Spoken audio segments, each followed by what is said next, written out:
बहुत विचित्र है इंग्लिश की दुनिया साथियों। यहाँ पर CUT कट तो होता है, लेकिन CAR सार नहीं कार होता है। और कई बार लोग दावा करने लगे हैं आजकल कि इंग्लिश में स्पेलिंग के कुछ रूल्स होते हैं। याद रखिएगा, रूल्स से अधिक इसके एक्सेप्शंस होते हैं। नियमों से अधिक अपवादों वाली भाषा है इंग्लिश। हम आज जिस टॉपिक की बात कर रहे हैं कुछ लिखा ही नहीं है, कोई टॉपिक लिख के नहीं रखा ऑलरेडी। आज हम जिस विषय की बात करेंगे वो सिर्फ इतना कि हम कैसे सुधार सकते हैं इंग्लिश में प्रोनाउंसिएशन, उच्चारण की हम लगातार बात करते चले आ रहे हैं। लेकिन हमारे चैनल का नाम है इंग्लिश थ्रू हिंदी। हम अगर हिंदी में किसी से नाम पूछते हैं कि बेटा आपका नाम बताओ क्या है, तो वो हमसे कहता है कि मेरा नाम है वैभव। यानी कि उसका नाम रखने वाले उसके पेरेंट्स या उसके रिलेटिव्स और वो बच्चा खुद, वो व्यक्ति खुद ही अपना नाम नहीं ले पा रहा है। वो ये नहीं कहता है कि मेरा नाम वैभव है। हमने पूछा कि तुम्हारा नाम क्या? बच्चा बोला अमन यादव। तो क्यों उसने अमन यादव कहा, ये बात ध्यान देने वाली है। उसने अमन यादव क्यों नहीं कहा? अगर किसी का नाम राघव होता है तो उसको हम राघव क्यों कहते हैं? किसी का नाम होता है राम अवतार तो हम उसको राम अवतार कहते हैं। हम इन चीज़ों पर समझौता क्यों करने लगे? एक नाम आता है रुचि, एक नाम आता है शुचि, लेकिन किसी भी का नाम अगर ये होता है तो वो खुद नहीं बता पाती कि हमारा नाम रुचि है। किसी से पूछो तो वो कहेगी रुचि। आप रुचि क्यों नहीं कह रहे हो? आप शुचि क्यों नहीं कह रहे हो? आप कुछ और क्यों कह रहे हो? ये सब गलत चीज़ें क्यों बोली जा रही हैं? ये यादव, ये वैभव, ये राघव, ये राम अवतार, ये लौकुश, ये लौकुश कहाँ से आ गया?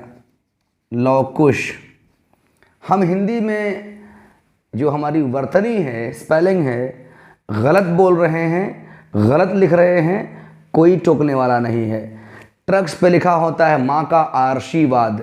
क्या किसी की निगाह नहीं गई ये आशीर्वाद कहाँ से आया? हम साफ साफ आशीर्वाद क्यों नहीं लिखते? मेन बात तो यहाँ से आती है। लगातार इस पर काम करने की आवश्यकता है। याद रखिए, स्पेलिंग के रूल्स की दावेदारी हम कर सकते हैं। अपने वीडियो के थंबनेल में ये लिख सकते हैं कि नहीं सुने होंगे कभी आपने ये 5 शब्द। क्या उन 5 शब्दों के ऊपर हमने ढक्कन ढक के रखा था जो कोई देख नहीं सका? या उन 5 शब्दों की डिक्शनरी केवल हमारे पिताजी की तिजोरी में लॉक थी? इस तरह के दंभपूर्ण बातें करना उचित नहीं है। डिक्शनरी पहले कोई पढ़ सकता है, शब्द किसी के पास पहले पहुंच सकते हैं, लेकिन हमको इन सब चीज़ों पे गौर करना है कि हम घर से ही अपने ठीक करके चले। अगर हिंदी को भी तो ही इंग्लिश ठीक हो सकती है, वरना हम राम अवतार, किसी का नाम होता है शशांक, लोग बोलते हैं शशांक, किसी का नाम है स्पर्श, तो हम जब भी स्पर्श बोलेंगे बिना छोटी ई को लगाए स्नेहा, कोई स्नेहा नहीं कहता। क्यों नहीं कहता? स्नेहा को स्नेहा, स्पर्श को स्पर्श, स्पष्ट को स्पष्ट। ये सब गलतियां ही हमको ले जा रही हैं एक बहुत बड़े ब्लेंडर की तरफ। और वो इंग्लिश में हो या हिंदी में हो, अक्षम्य अपराध है। That is not pardonable. ध्यान दीजिएगा, हमें कहना होता है स्त्री, हम कहते हैं स्त्री।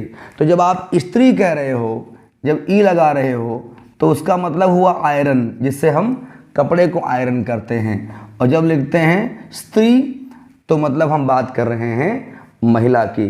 ये गलतियां अगर हम घर से ही ठीक करना शुरू करें। याद ये भी रखिएगा कि English is the international language.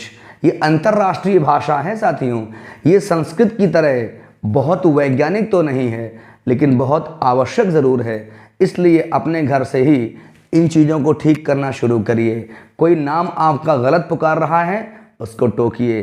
किसी का नाम गलत मत लीजिए।